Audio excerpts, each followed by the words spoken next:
অনেক তির্যক প্রশ্নও আসছে। সেটার একটা প্রশ্ন হামিদ নিজেই সেটা গ্রহণ করেছেন, সেক্ষেত্রে এটা ওনার স্বাধীনতা। প্রশ্নটি এমন যে হামিম ভাই 2008 সালে আওয়ামী লীগ সরকার গঠন করলে তার ছাত্র সংগঠন হলে আধিপত্য বিস্তার করে এবং হলগুলো দখল করে নেয়। চারিদিকে শোনা যাচ্ছে যে আপনাদের মাদার পার্টি আসন্ন নির্বাচনে ভালো করবে। এখন প্রশ্ন হলো যে যদি তারা ভালো করেন তখনও কি আপনারা হল দখল করবেন? করলে কতক্ষণ সময় লাগবে, একদিন, এক সপ্তাহ, নাকি এক মাস?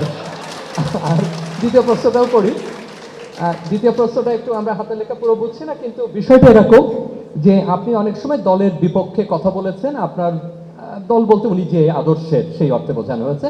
আপনি দৃঢ় অবস্থান নিয়েছেন এবং আমি আপনার বোধহয় একটা সংগঠন আছে যেটা ক্যাম্পাস ভিত্তিক। তো উনি জানতে চাচ্ছেন যে আপনি ডাকসু নেতৃত্বে আসলে সেক্ষেত্রে আপনার অবস্থান কি হবে দলের ব্যাপারে বা আপনার এই সংগঠন। ধন্যবাদ। কে প্রশ্ন করেছে জানি না, কিন্তু প্রশ্ন দুইটি আমার ভালো লেগেছে। একটা হচ্ছে 2008 সালে আপনারা জানেন একটি ফ্যাব্রিকেটেড নির্বাচনের মাধ্যমে আওয়ামী লীগ কিন্তু ক্ষমতায় এসেছিল। 2014 সালে একটা আনকন্টেস্টেড নির্বাচনে আওয়ামী লীগ ক্ষমতায় গিয়েছিল। 2018 সালে একটি রাতের নির্বাচনে গিয়েছিল এবং 24 সালে একটি ফাঁকা মাঠের নির্বাচনে তারা অংশগ্রহণ করেছিল। কিন্তু বিএনপি যে নির্বাচনে অংশগ্রহণ করবে সেটি কিন্তু আপনাদের সকলের একটি গণতান্ত্রিক বাংলাদেশ বিনির্মাণের যে নির্বাচন, সেই নির্বাচনের মাধ্যমে। সুতরাং আমরা যখন ফ্যাসিবাদকে দেখেছি, স্বৈরাচারকে দেখেছি যে ভোট চুরির মাধ্যমে, 2 নম্বরের মাধ্যমে ক্ষমতায় গেছে, সেখান থেকে তাদের ছাত্র সংগঠন কিন্তু এই ধরনের ক্ষমতাসীন বা আধিপত্যের রাজনীতি বিরাজমান দেখেছে, আপনারা দেখেছেন। কিন্তু আমরা বিশ্বাস রাখি, আপনারা দেখবেন 2001 থেকে 6 কিন্তু বিএনপি যখন রাষ্ট্রীয় ক্ষমতায় ছিল, এই টিএসসিতে চট্টোপাধ্যায়, সে কিন্তু সঞ্জীব চৌধুরী, সে বিভিন্ন গানের আয়োজন করতো টিএসসিতে, বিভিন্ন ব্যঙ্গাত্মক কনসার্টও করেছে তৎকালীন সময় প্রধানমন্ত্রী এবং তার সন্তানকে নিয়ে।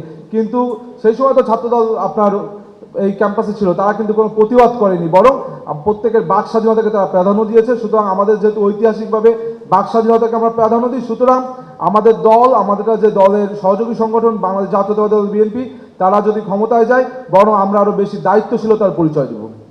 আরেকটা বিষয় হচ্ছে, আপনি বলেছেন যে আমি আমার দলের বিপক্ষে। আসলে দলের বিপক্ষে বলি না, দলের আদর্শের বিপক্ষেও বলি না। কিন্তু আপনারা দেখেছেন যে আমি রিসেন্ট একটি প্রতিবাদ করেছি, সেটির প্রেক্ষিতে হয়তো আপনারা বলেছেন যে আমাদের দলের একজন নেতা ফজলুর রহমান, যিনি আগে আওয়ামী লীগ ছিল, আমি বলেছি ওয়ান্স আওয়ামী লীগ অলওয়েজ আওয়ামী লীগ। কারণ উনি আগে একরকম ছিল, এখন বিএনপির নামে বিএনপিতে আছে, কিন্তু আপনি দেখছেন যে এই জুলাই আগস্ট গণঅভ্যুত্থানকে ছোট করেছে। সুতরাং আমার দলে এই বাক স্বাধীনতা আছে, আমার দলে গণতান্ত্রিক চর্চায়, সেইখান থেকে আমাদের দলের আদর্শ এটা, সেই আদর্শিকতাকে ধারণ করেই আমি আমার দলের একজন বর্তমান নেতা, যে আগে আওয়ামী লীগ ছিল, তার বিরুদ্ধে প্রতিবাদ করেছি।